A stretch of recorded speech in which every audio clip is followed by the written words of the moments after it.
Hello guys, welcome to my channel geography with Usha ma'am. जो आज का अपना टॉपिक है वो आइसोस्टेसी जो थ्योरी है उसके ऊपर है। तो इसका अपन अध्ययन करेंगे उससे पहले थोड़ा सा अपन जान लेते हैं कि आइसोस्टेसी क्या होता है। जो आइसोस्टेसी है आपका वो ग्रीक भाषा के आइसोस्टेसियस से लिया गया है। आइसोस्टेसियस जो शब्द है इससे लिया गया है, जिसका अर्थ क्या होता है?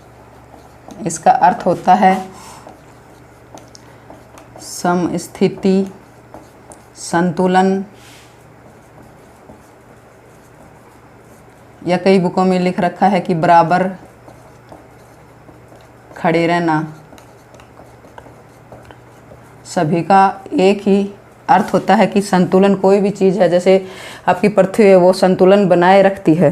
तो संतुलन बनाए रखती है, इसका जिक्र कैसे होता है, कैसे सोच में आती है, ये चीज़ें आप सभी को पता भी है। जो अपनी पृथ्वी है उसके जो भूगर्भ है उसके अंदर भी आंतरिक हलचलें चलती रहती हैं, भूकंप आते हैं, बहुत लंबी लंबी आपकी खाइयाँ बन जाती हैं और आपके ज्वालामुखी आते रहते हैं। नीचे मैग्मा का जो ऊपर विस्फोट होता है, जो लावा निकलता है, उससे भी बहुत सारी आकृतियाँ बनती हैं, बिगड़ती हैं, आपके वलन आते हैं, भ्रंश पड़ते हैं, भूस्खलन होता है, यानी बहुत सारा असंतुलन होता है आपकी पृथ्वी के ऊपर। लेकिन फिर भी पृथ्वी आपकी संतुलन बनाए हुए है। तो ये संतुलन कैसे बनाए रखती है?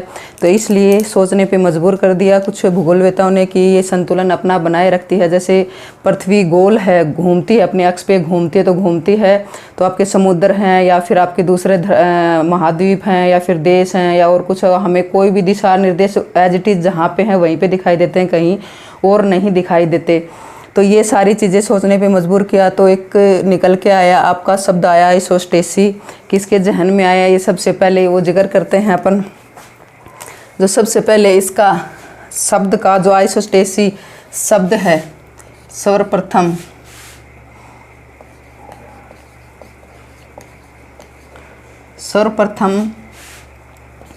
C.E. डटन ने 1889 में प्रयोग किया था, शब्द का प्रयोग किया था। इसका शब्द का प्रयोग किया था 1889 में। लेकिन जो भू संतुलन यानी समस्थिति है, इसकी थ्योरी जो आइसोस्टेसी थ्योरी है वो किसने दी थी? सबसे पहले जो आइसोस्टेसी थ्योरी है आपकी भू संतुलन है वो किसके दिमाग में आया था? सबसे पहले आपके J.H. प्रोट 1859 में उन्होंने इसकी जो भू संकल्पना है इसकी थ्योरी दी, उन्होंने बताया। और उसके बाद में पूर्ण रूप से यहाँ 1889 में इन्होंने इस शब्द का प्रयोग किया और अच्छे से समझाया। लेकिन सबसे पहले प्रोट ने इसका जिक्र किया था। तो अपन इसका जो जिक्र है प्रोट ने किया था अपने भारत में। उस टाइम पे भारत में जो अपना हिमालय है वहाँ पे ये क्या कर रहे थे? सर्वेक्षण कर रहे थे। किस चीज़ का? जो प्रोट है वो हिमालय के दक्षिण में सिंधु गंगा मैदान में जो आपके अक्षांश हैं, अक्षांशों को मापने के लिए उस टाइम दो विधियाँ मान्य होती थी। पहले का नाम है आपका खगोलीय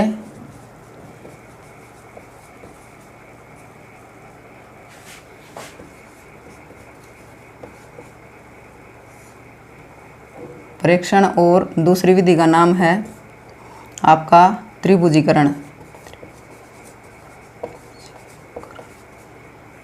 इसको बोलते हैं हम इंग्लिश में ट्रायंगुलेशन। जो आपका ये दोनों थी, इन दोनों में जब क्या होता था, अक्षांश शुद्ध कब होगा? जब अक्षांश नापते थे अक्षांश शुद्ध कब होगा, तब ये दोनों क्या थे? ये दोनों मापनी, जो ये दोनों,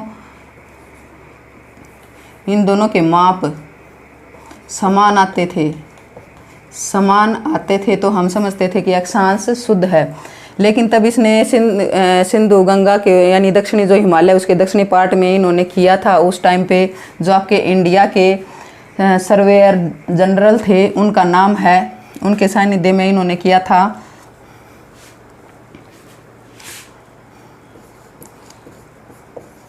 सर जॉर्ज एवरेस्ट। जो आपकी एवरेस्ट सबसे बड़ी चोटी का नाम है वो इन्हीं के नाम से पड़ी थी। तो उस टाइम पे ये थे, इनके सानिध्य में इन्होंने किया हिमालय का और देखा, पाया गया कि ये दोनों सर्वेक्षण किए तो 2 नाम लिए थे इन्होंने, 2 स्थान लिए इन्होंने। पहला नाम था इनका कल्याणपुर। दूसरा ले लेते हैं यहाँ पे थोड़ा सा, कल्याणपुर। 2 स्थान लिए इन्होंने, एक का नाम था कल्याणपुर और दूसरे का नाम था कल्याण। गांव का नाम है ये कल्याण। जो ये कल्याण था यहाँ पे क्या था,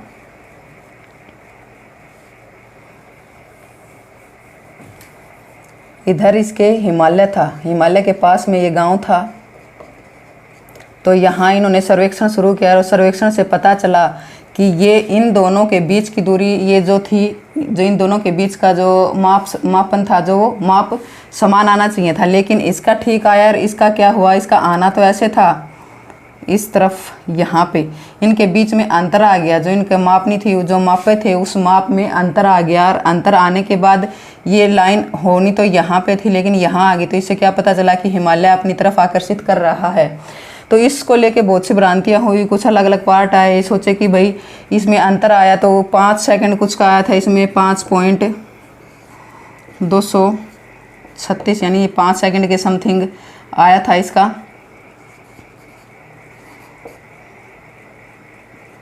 5 सेकंड के समथिंग इसका आया था। तो फिर उसको एरी को पता चला, वो बोले कि 5 की बजाय 15 का आना चाहिए था, यहाँ तो इतना हुआ। तो इसका मतलब इससे निकल के आए सामने कि जो आपका हिमालय पर्वत है वो अंदर से खोखला है या फिर इसका जो घनत्व है वो कम है, बहुत सारी चीज़ें निकल के आई थी। तो यहाँ से इसका शुरुआत होती है आपके आइसोस्टेसी की। तो यहाँ से शुरुआत करते हैं अपन। तो इसमें जो मेन भूमिका निभाते हैं वो एक तो आपके J.H. परॉट हैं, उसके बाद में एरी हैं, और जो 2-3 जो आपके वैज्ञानिक हैं, भूवैज्ञानिक, उन्होंने इन्हीं का समर्थन किया था। तो मैन ये हैं, इन्हीं को अपन आगे करते हैं। तो इसको थोड़ा सा हटा देते हैं यहाँ से। ये थोड़ा सा समझाने के लिए, इसमें से बाकी क्वेश्चन कोई जीके के इतना खास नहीं आते हैं, ये समझाने के लिए था, इसको आपको जानना ज़रूरी था। यहाँ से सारे क्वेश्चन पुटअप होते हैं जो अभी अपन करेंगे। तो इसमें अपन सबसे पहले इधर करते हैं।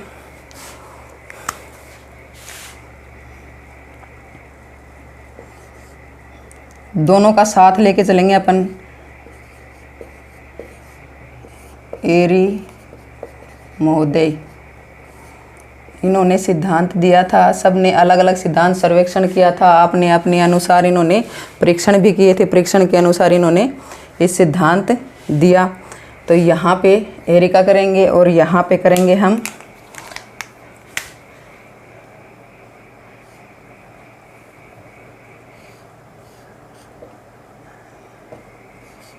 J.H. परॉट का।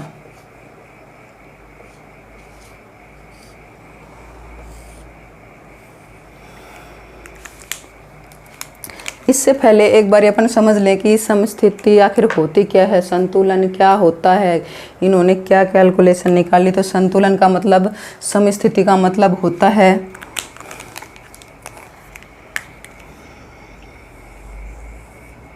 ये आपके यहाँ पे पहाड़ी एरिया है, नीचे आते हैं तो पठार है, पठार से नीचे आते हैं तो मैदान है, मैदान से नीचे आते हैं तो क्या है आपका, ये क्या है, पर्वत, पठार, मैदान, और मैदान के बाद में ये है आपका महासागर। ये महासागर की तली है, महासागरीय तली। ये नीचे आपका, आपने देखा भी था जो पृथ्वी की आंतरिक संरचना थी उसमें अपन ने बताया था कि सियाल सीमा पे तैर रही है, ऐसा कुछ था। तो सियाल ऊपर के भाग को हम सियाल बोलते हैं। जो आपका स्थलमंडल था, स्थलमंडल के नीचे जैसे सिया और सीमा कौन सा था आपका, मेंटल वाला भाग था जो उसको अर्धद्रवित अवस्था में था ऊपर की तरफ, वो चीज़ें अपन ने डिफाइन करी थी। तो ये आपका नीचे का भाग है, ये स्थलमंडल है, और ये नीचे का आपका स्थलमंडल से नीचे वाला पार्ट है। तो ये कैसे अपना समस्थिति कैसे बनाती है, जैसे यहाँ बादल हैं, बादल बारिश करते हैं, बारिश से यहाँ पे बारिश करते हैं तो बारिश होती है, बारिश से यहाँ कटाव होता है, बारिश से भी कटाव होता है। और आपका हिम नदियाँ हैं, यानी हिम की नदी हैं बड़ी बड़ी, उनके ऊपर जब प्रेशर लगता है तो वो नीचे की तरफ अपने बराबर से और नीचे की तली घसीटते हुए यानी यहाँ से अपर्दन करती हैं, और यहाँ से अपर्दन करके कहाँ आ जाता है, पठारों पे आ जाता है। और पठारों से फिर वो मलबा कहाँ आता है, मैदानी भागों में। अपन ने लिया था कि जो गंगा का मैदान है पर्वतों से आके वहाँ पे गाद बिछ जाती है, जिसको जलोढ़ मिट्टी अपन बोलते हैं, उर्वरक होती है वो। तो उसके बाद में नदियाँ, यहाँ से नदियाँ होती हुई इसको कहाँ लेके जाती हैं, नदियाँ डेल्टा कहाँ बनाती हैं, महासागरों में।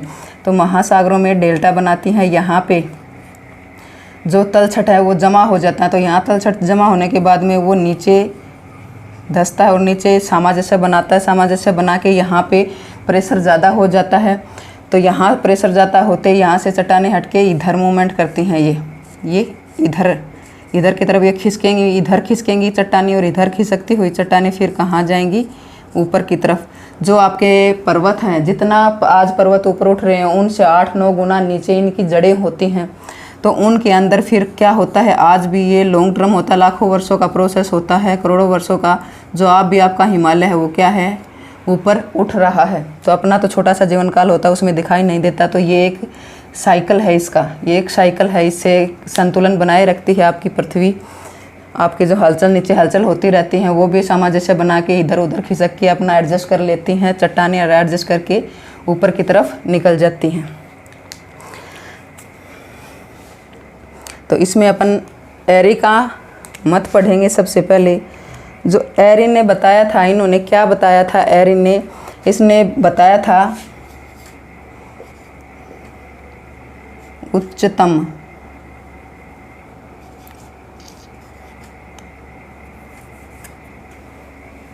नीला पेन ले लेते हैं भाई, चल नहीं रहा ये।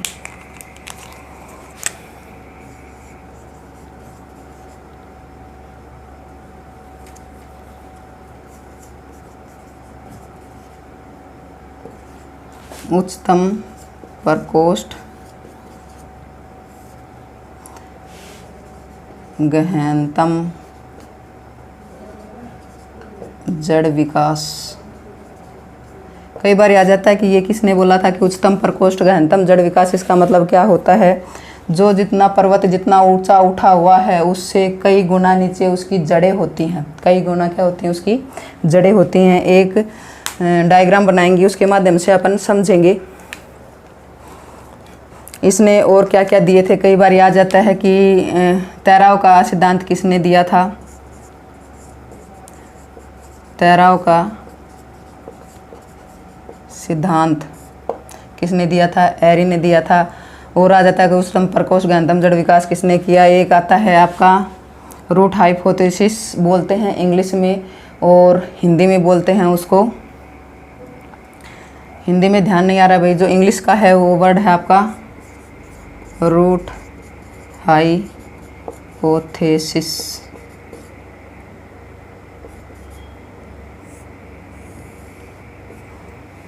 शायद इसको हिंदी में जड़ विकास संकल्पना बोलते हैं, जड़ विकास संकल्पना।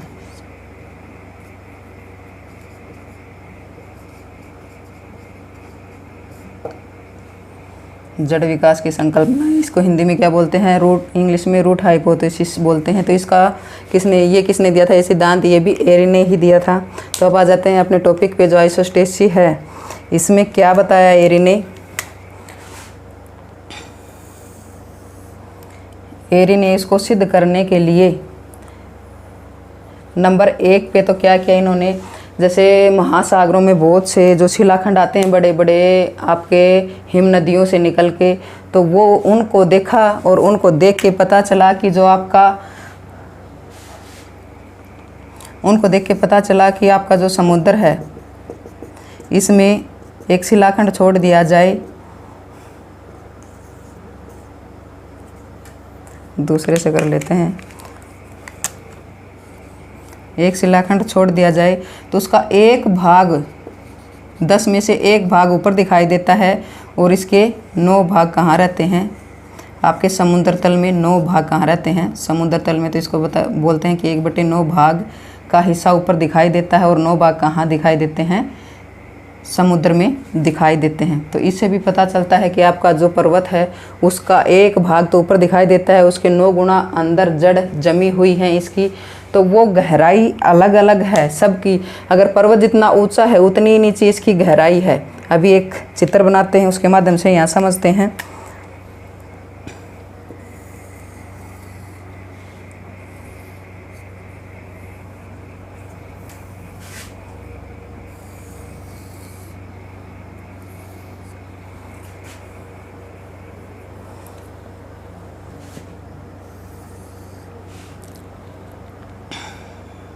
ये आपके पहाड़ हैं, ये आपके पठार हैं, ये मैदान है और ये सागर तली है आपकी।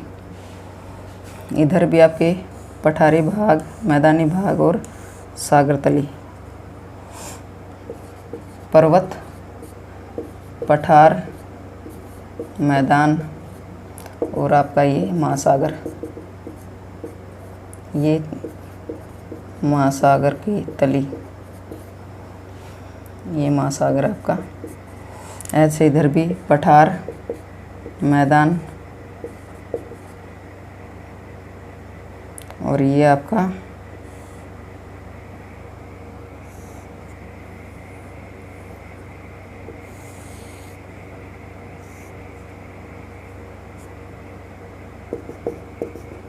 महासागर।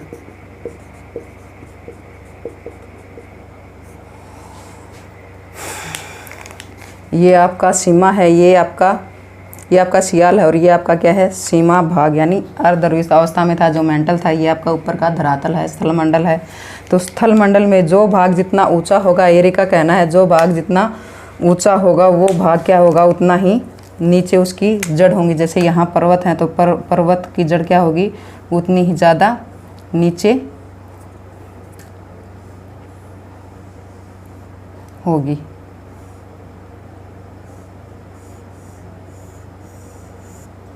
ये आपके पर्वत हैं, तो पर्वत जितने ज़्यादा ऊंचे हैं उतनी ही जड़ नीचे है। ये चीज़ आपको ध्यान रखनी है। जो पर्वत ऊपर है उससे 9 गुना नीचे, इसका कहना है कि एरी का वो बहुत ज़्यादा, क्योंकि ऐसे इतना लंबा आपका पर्वत है, इतने ऊंचे ऊंचे पर्वत हैं, वो ऐसे जब अपन मकान बनाते हैं तो उसकी भी नींव रखते हैं। तो नींव इसी प्रकार से इनकी भी तो नींव होती है, वो नींव बहुत गहरी होती है। अगर थोड़ी सी भी ऊपर होती तो वो तो गिर जाते। तो वो क्या होती है? नींव उतनी नीचे होती है। तो पहला एग्जाम्पल इसने ये लिया था, किसका? जो आपका शिलाखंड, जो आपका किसका? बर्फ़ का एक शिलाखंड था, उससे पता चला। फिर क्या किया इसने? एरी ने एक और इसमें निरीक्षण किया। उसने एक जार ले लिया और इसमें पारा डाल दिया। ये क्या है? पारा डाल दिया। और पारा डालने के बाद यहाँ तक पारा डाला, और पारा डालने के बाद इसने किसके टुकड़े लिए? लकड़ी के टुकड़े लिए। लकड़ी के टुकड़े लिए, छोटे बड़े सारी तरीके के टुकड़े लिए और इसमें डाल दिए वो टुकड़े। यानी लंबाई में, चौड़ाई में, सारी तरीके के लिए। एक एग्जांपल करने के लिए, जैसे ऊंचे पर्वत हो गए, पठार हो गए, मैदान हो गए, ऐसे ही उसने लकड़ी के टुकड़े लिए। जो जितना ऊंचा था उतना भाग, उससे ज़्यादा भाग क्या हुआ? नीचे। एक भाग ऊपर था और भाग नीचे थे।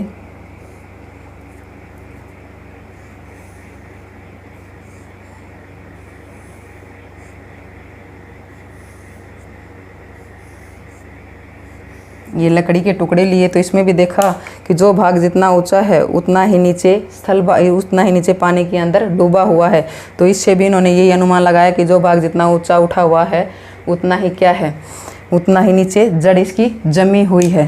तो एक चीज़ और कई बार आ जाती है कि इन्होंने घनत्व कितना लिया था। एक घनत्व का मैन है इसका, तो इसने घनत्व ऊपरी जो आपकी सियाल है इसका घनत्व सेम बताया 2.7। इसका घनत्व कितना बताया? 2.7। पर्वतों का घनत्व भी 2.7 है।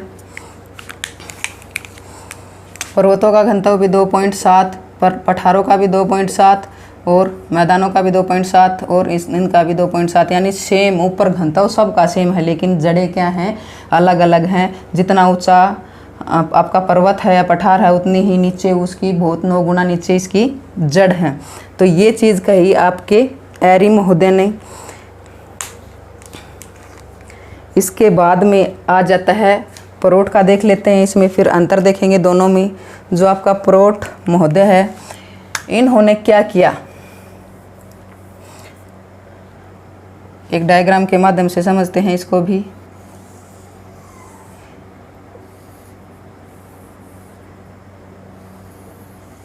एक डायग्राम है इसका।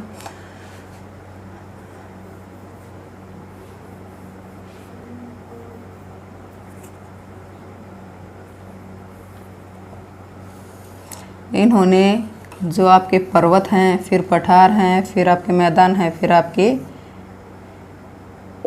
समुद्र तल है, ये तली है समुद्र की, ये आपके मैदान हैं, ये आपके पठार हैं, ये आपके पर्वत हैं। इन्होंने क्या बताया था, घनत्व सबका सेम बताया, लेकिन प्रोट ने क्या बताया, घनत्व सबका अलग अलग है। जो जितना ऊंचा है घनत्व उसका उतना ही कम है, यानी इसने उल्टा संबंध बता दिया सारी चीज़ों का। जितना ऊंचा होगा उसका घनत्व ऊंचा नहीं होगा, जितना ऊंचा होगा उसका घनत्व क्या होगा, कम होगा। तो इसने क्या कहा, उच्चतम प्रकोष्ठ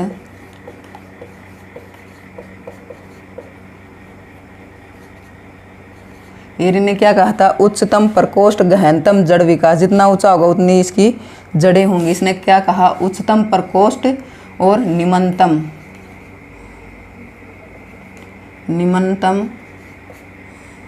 घनत्व, यानी जो जितना ऊंचा होगा उसका घनत्व उतना ही कम होगा। तो ऊपर वाले जो पहाड़ों का घनत्व इसने कितना बताया, पहाड़ों का घनत्व इसने 2.3 बताया। पहाड़ों का घनत्व क्या है, 2.3, और पठारों का घनत्व है 2.5, आपके मैदानों का घनत्व है 2.7 और आपके महासागरों का घनत्व है 2.9। इसने अलग अलग घनत्व बताया। जो जितना छोटा होगा उसका घनत्व उतना ही ज़्यादा होगा, यानी इसकी जो चट्टानें वो भारी होंगी, इसकी चट्टानें हल्की होंगी ऊपर वाले की। तो इसने घनत्व में क्या बताया, चेंज बताया। कई बार याद जाता है प्रोट का और इसका कि इसमें अंतर बताइए, तो आपने अंतर बताने हैं। और जीके के जो क्वेश्चन है, जीके के क्वेश्चन में आ जाता है प्रोट ने उच्चतम घनत्व और निम्नतम उच्चतम प्रकोष्ठ निम्नतम घनत्व किसने कहा, तो किसने कहा था, प्रोट ने कहा था। और अलग अलग घनत्व किसने बताए थे, सबके पर्वतों के पठारों के अलग अलग घनत्व किसने बताए, प्रोट ने बताए। और ये ने क्या बताया, घनत्व सेम बताया, लेकिन इसमें क्या बताया, जो जड़ विकास है वो जितना ऊंचा पर्वत है उतनी ही उसकी गहरी जड़ें हैं। लेकिन इसने गहरी जड़ें नहीं बताई, इसने एक अक्षतिपूर्ति रेखा बताई अपने नीचे। इसने एक लाइन, इसने क्या ली, एक लाइन ली, इसका नाम है अक्षतिपूर्ति रेखा।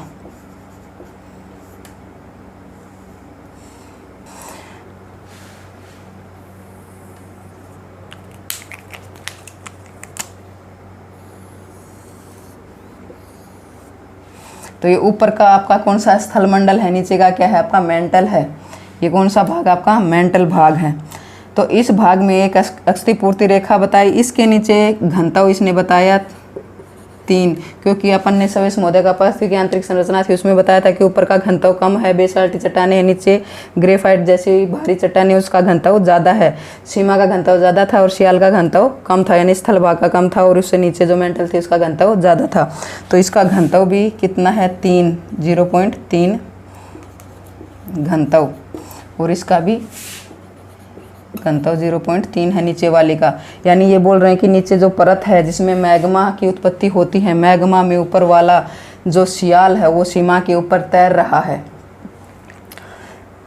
तो इसमें एक अक्षतिपूर्ति रेखा खींच दी हुई, ये बोल रहे हैं जो भी जितना ऊपर है वो सारे के सारे कहाँ पे उनका विकास है, यहाँ उनकी जड़ यहीं पे ख़त्म हो जाती हैं, चाहे वो छोटा है चाहे वो बड़ा है, उनकी जड़ें कहाँ हैं, यहीं पे रह जाती है। एक क्षतिपूर्ति रेखा ली, रेखा के ऊपर ही, चाहे वो जो कितना भी बड़ा हो, लेकिन ये क्षतिपूर्ति रेखा है, यहीं पे इनकी जड़ें ख़त्म हो जाती हैं और नीचे आपका जो सीमा है वो स्टार्ट होता है और उसका घनत्व 3 है। और ऊपर जो पठार मैदानों का घनत्व क्या है, सेम है। इसने क्या ली, क्षतिपूर्ति रेखा ली। और इसने क्या ली, कोई भी क्षतिपूर्ति रेखा नहीं ली। इसने बताया कि जो जितना ऊंचा होगा उतना ही गहन जड़ विकास होगा।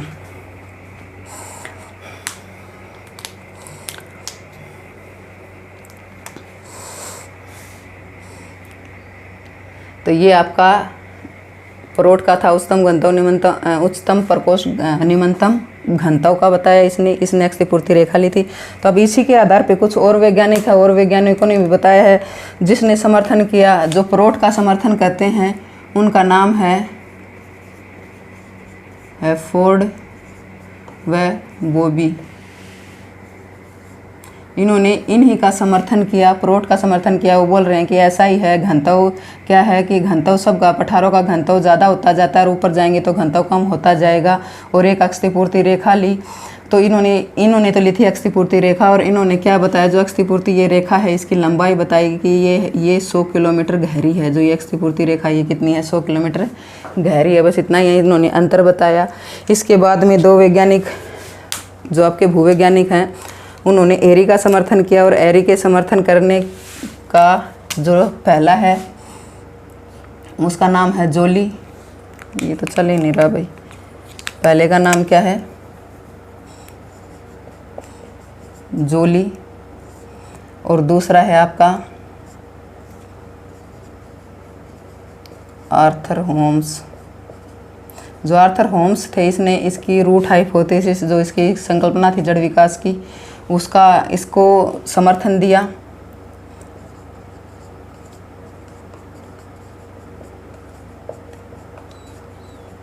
यानी जो जितना ऊपर खड़ा है पर्वत, उसकी क्या है, उतनी ही नीचे जड़ विकास होगा, इसका समर्थन दिया। और इसने, जोली ने कहा, जो इसने ये बताया कि ये जितना जड़ विकास है, ये जहाँ भी है, ये जो एक इन्होंने क्या बताया, नीचे ये जहाँ से जड़ इनकी शुरू होती है, वहाँ पे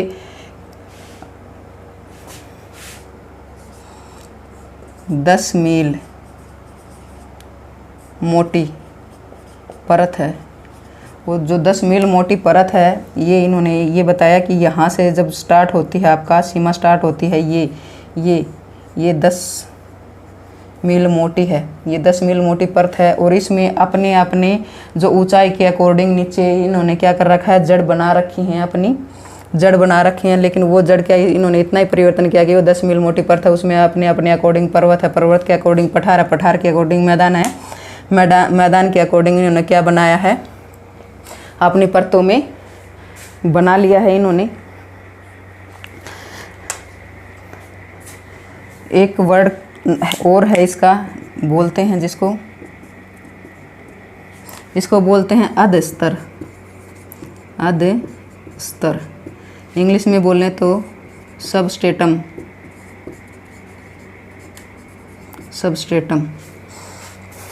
ये भी क्या है,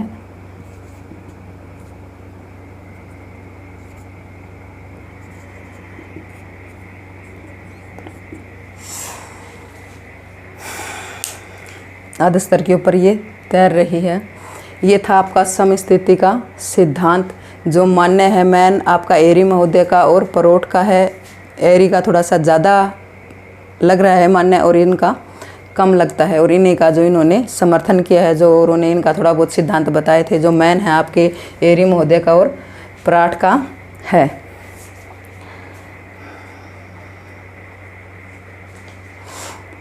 तो ये आपका यहाँ पे ख़त्म होता है भाई। आपका अच्छे से इसको ध्यान में रखना है। इसके थोड़े से जीके और बता दें, जीके के जो पार्ट में आता है, तो इसमें मैंने बताया था कि तैराव का सिद्धांत किसने दिया, रूट हाइपोथेसिस किसने दी, कौन से सन में दी, ये एरी महोदय ने दी थी। सारे इस टाइप के आएंगे। आइसोस्टेसिस शब्द सबसे पहले किसने दिया, या आइसोस्टेसिस शब्द का प्रयोग क्या, शब्द का अर्थ क्या होता है, सबसे पहले किसने दिया। सर्वप्रथम ये इसका शब्द आइसोस्टेसिस शब्द का जो सर्वप्रथम प्रयोग किया था वो किसने किया था, ये C.E. डटन ने किया था। कई बार ये आपके जीके के क्वेश्चन में आ जाता है, 1889 में दिया था। ये थोड़ा सा ध्यान में रखना है आपने।